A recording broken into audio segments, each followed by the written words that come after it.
நாற்றம்பள்ளி அருகே பிடிப்பட்ட கரடியை வனப்பகுதியில் விட்டபோது மீண்டும் அந்த கரடி வனத்துறை ஜீப்பின் மீதே ஏறி அவர்களை தாக்க முயன்ற சம்பவம் அதிர்ச்சியை ஏற்படுத்தியுள்ளது.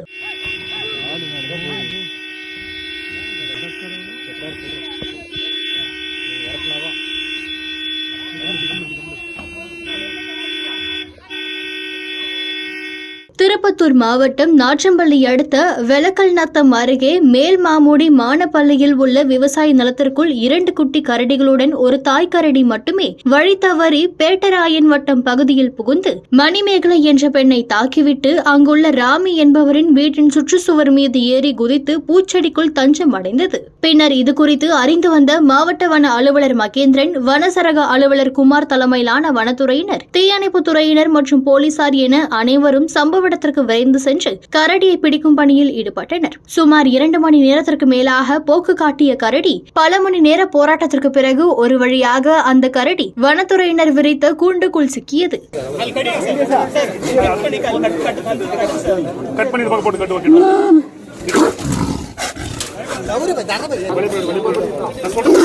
தூண்டில் சிக்கிய கரடியை அடைத்து ஓசூர் வனக்கோட்ட கால்நடை மருத்துவர் ஜெயச்சந்திரன் என்பவரை வரவழைத்து கரடியை பரிசோதனை செய்து ஏற்கனவே 2 கரடிகள் சென்ற கொத்தூர் காப்பு காட்டில் விட்டனர். அப்போது மீண்டும் வனத்துறைக்குள் செல்ல வழி தெரியாத அந்த கரடி மீண்டும் வனத்துறையினர் நின்று கொண்டிருந்த பக்கமாக திரும்பி வனத்துறையினரின் ஜீப் மீது பாய்ந்து அவர்களை பயத்தில் தாக்க முயன்றது. இதனால் அங்கிருந்த அதிகாரிகள் ஹாரன் சத்தம் எழுப்பியும் கூச்சல் போட்ட பிறகும் அந்த கரடி மீண்டும் வனப்பகுதிக்குள் சென்றது.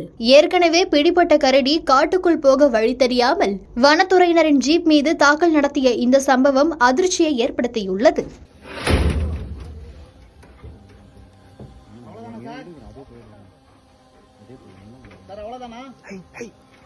ஓபன் ஆயிடுச்சு பாருங்க சார்.